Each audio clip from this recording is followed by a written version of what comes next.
And there was a moment where I was playing defense against Payne, and he went to the hole, and I got elbowed in the face, like the first possession.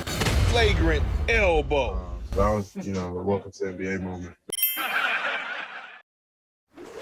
What's up, Piston fans? It's your boy, Flagrant Elbow, back with another one.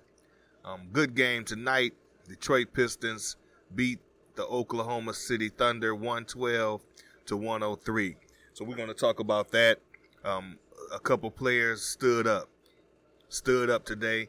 We're going to talk about that. And we're also going to talk about some things that I'd like to see them improve on. But overall, the second half was the game for the Pistons. The second half. So good game. They needed this to really get them going, get them a little spark. They got a tough schedule ahead, but definitely glad they were able to pull this game off. Once again, the Detroit Pistons won 112-103 against the Oklahoma City Thunder. So before we get started, I want to thank all subscribers. Right now we're at 618 subscribers for the channel. Appreciate all your support. Everybody that's been with me from day one. All the new people, if you're new, I'd appreciate you hitting the like button, hitting the subscribe button. Join us all as we watch these Pistons develop and restore. Also, check out the link for merchandise. I will receive a commission for anything purchased. With that being said, we're going to go ahead and dig into this video. Once again, the Detroit Pistons win 112-103 against the Oklahoma City Thunder. Let's go ahead and get into it.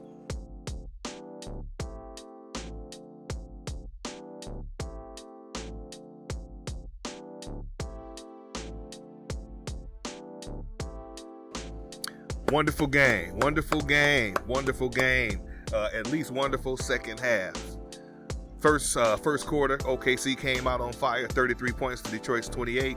Second quarter, OKC was still on fire, 30 points to 20 points for Detroit.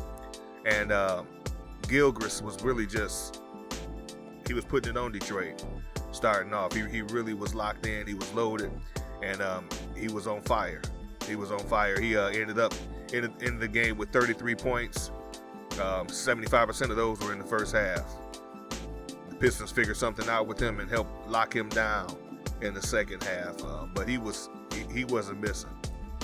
He wasn't missing at all in the first half. But anyway, with that being said, the Pistons in the third quarter, I'm sure something went on in that locker room because they came out a whole different team.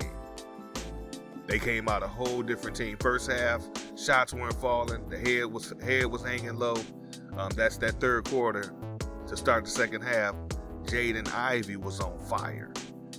Jaden Ivey came out in that second half and he was just on fire. I mean, he was everywhere. He finished the game with 15 points and 10 rebounds. He was everywhere. So we'll get into a little bit of that too.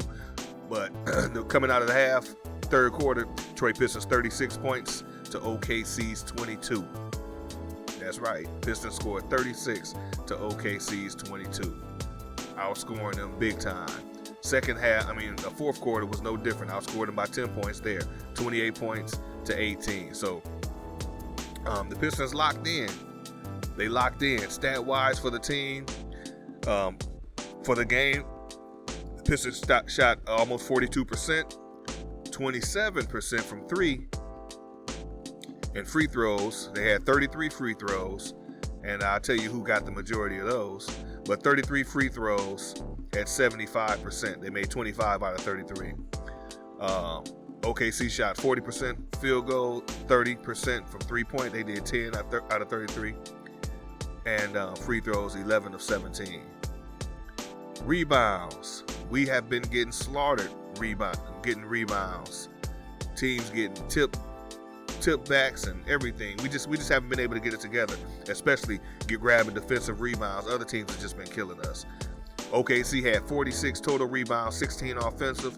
The Detroit Pistons, with the return of our boy Jalen Duren, was able to get 58 rebounds today.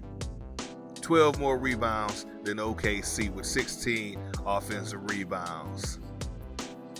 Jalen Duren really did his thing for us. So everybody was happy to see him back out there. Gave us a little bit more size, and he was effective all over the place. Assist-wise, OKC had 23 assists. They were throwing that ball all around. That first half, they were on fire. They weren't missing from the three or nothing. We had 19 assists. The block shots, OKC had 11 block shots to our 9 block shots. So the Pistons were really doing their thing defensively with Jalen Duren in there in the paint, helping shore up some things. It just really helped out a lot. So he was just glad to see that.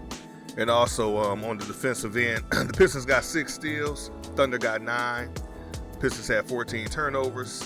Thunder had 10 points in the paint. Pistons outscored them in points in the paint. 56 points to OKC's 52. And foul-wise, the Pistons only had 19 fouls. It didn't seem like it. It seemed like the refs were, I don't know. I'm not going to even go there. But it's just ridiculous. But anyway, the Thunder had 26 fouls. So a lot of it has to do with aggression and your aggressive level. And when they picked that up, things started to turn around and they started getting to that foul line. So that was some things stat-wise that went on with the game. And now let's get into some individual stats. Your boy Jaden Ivey he played 33 minutes. He went 6 for 15, scored 15 points altogether, hitting 6 for 15 of them, 2 for 7 from 3, 28%. 1 free throw. Only 1 free throw. Anyway, he did get 11 rebounds, 6 assists, 2 steals, and 3 blocks. Jaden Ivey came out of that second half, came out of halftime, and he was on fire. He ignited the team. He was everywhere. Majority of all of those stats I just read off, had to come right in that third quarter, the early part of that third quarter. Seriously, he was everywhere. He was everywhere. Finished the game with 2 fouls, 2 turnovers. He was everywhere, plus and minus at 13. So that shows you how important his role was to the squad. He was just everywhere. He was everywhere. So he got a double-double. Jalen Duren, he came in there and did his thing. He had 7 points, 4 rebounds, 3 blocks though. 3 blocks, and a couple of them was nice.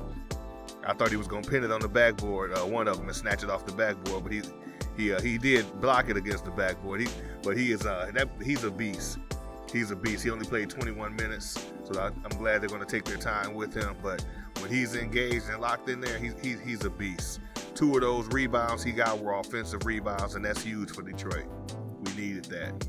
Beef Stew, 11 points, 12 rebounds, 2 block shots, 2 steals, and 1 assist. Beef Stew was everywhere. He played 26 minutes, got in early foul trouble, finished the game with 5 fouls. They got him in early foul trouble, and even Jalen Duren, they hit him with 3 fouls.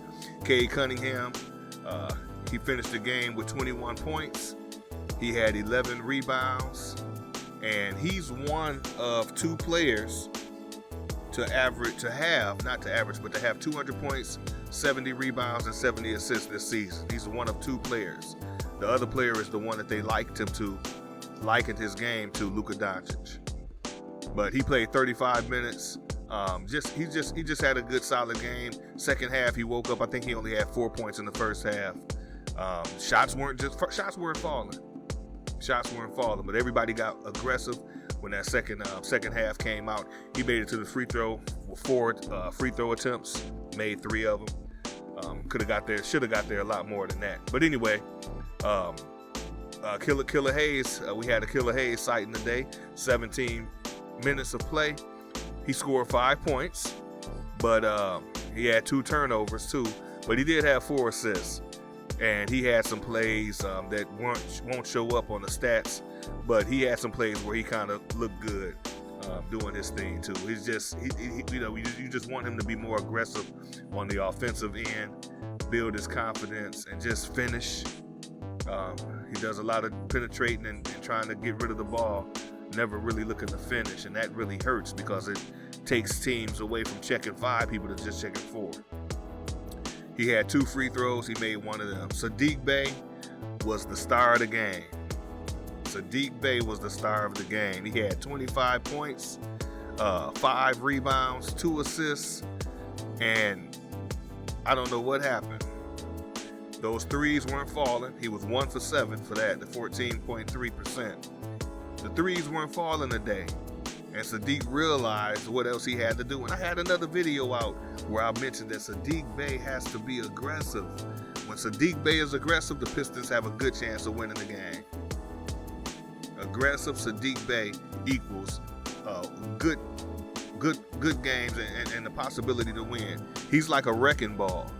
When he's playing aggressive and not just settling for threes, he's engaged in the game. He's busy out there. Teams aren't just checking 4 people and letting him sit out and camp around the three-point shot. And you know, teams know he can shoot the 3 ball, but sometimes it's not falling. And those nights that it's not falling, sometimes his points are real low because he's not being aggressive and getting to the rim. So he was aggressive tonight. He was a wrecking ball. Sometimes I think he was just going in there just to draw the foul, and you need that. You need that. He went in there to the free throw line 8 times and made all of them, 100% from the free throw line, 100%. So seeing Saddiq Bey be aggressive adds a new dynamic to the team.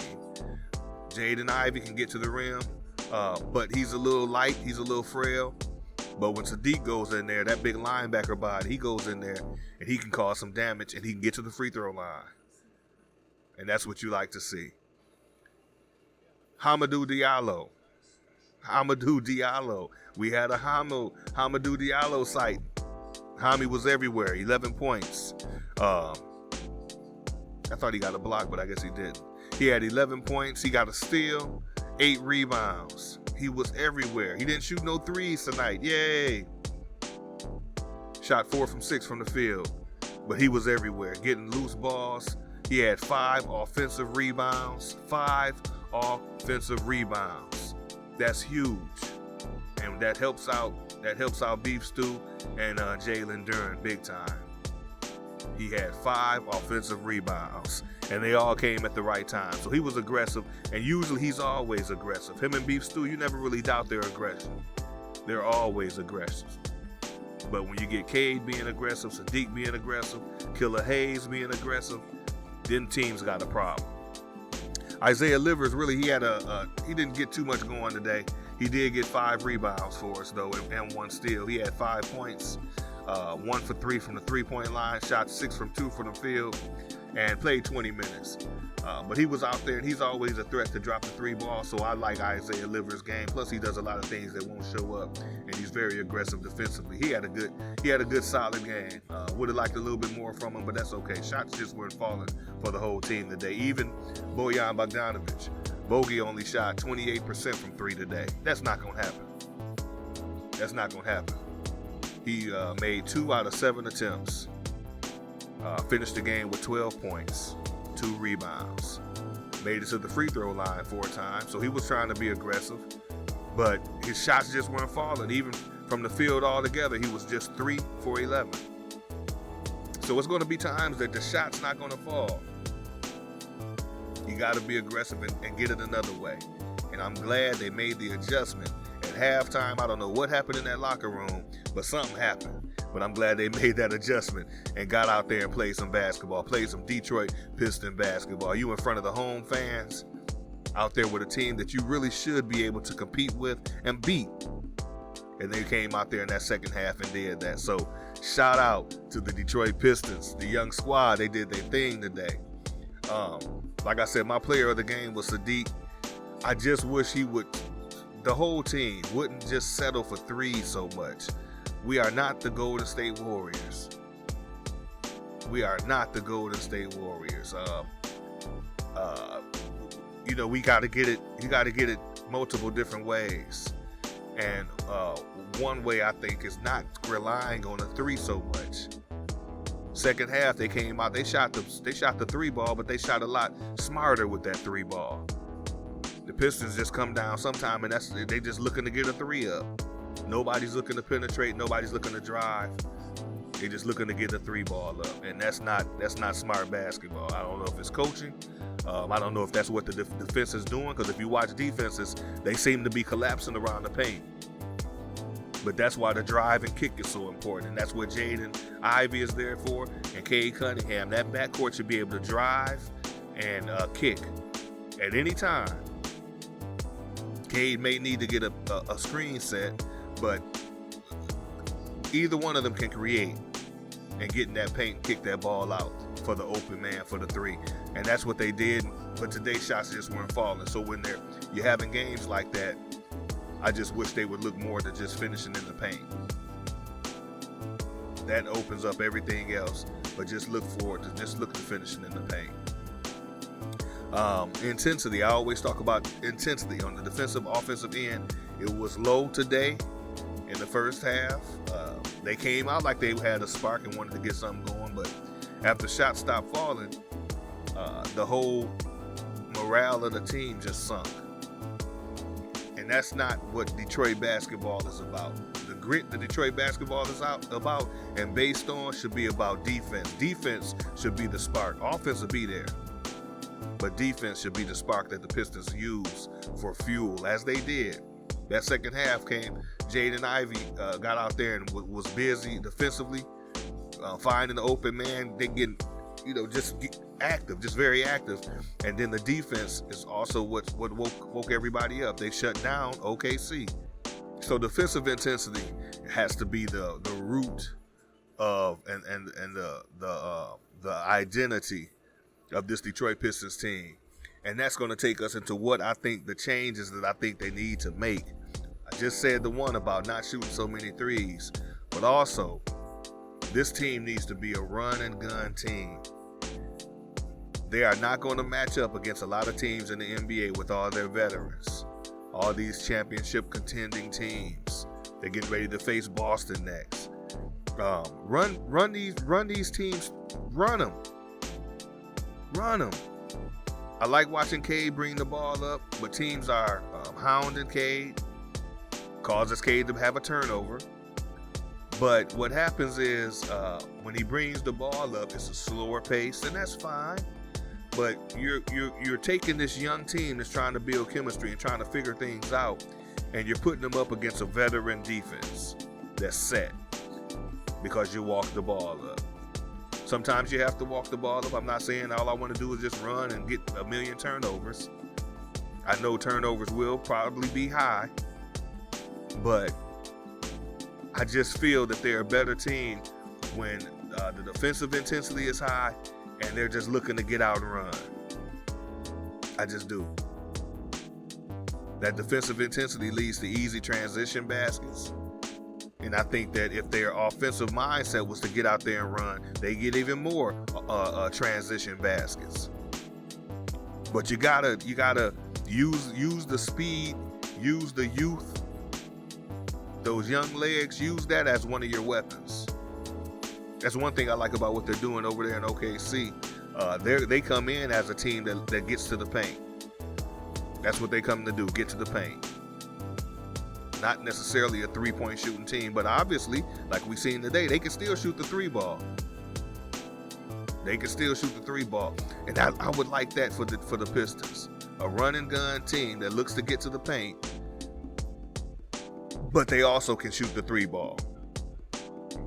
Instead of a team that likes to come down and shoot the three ball.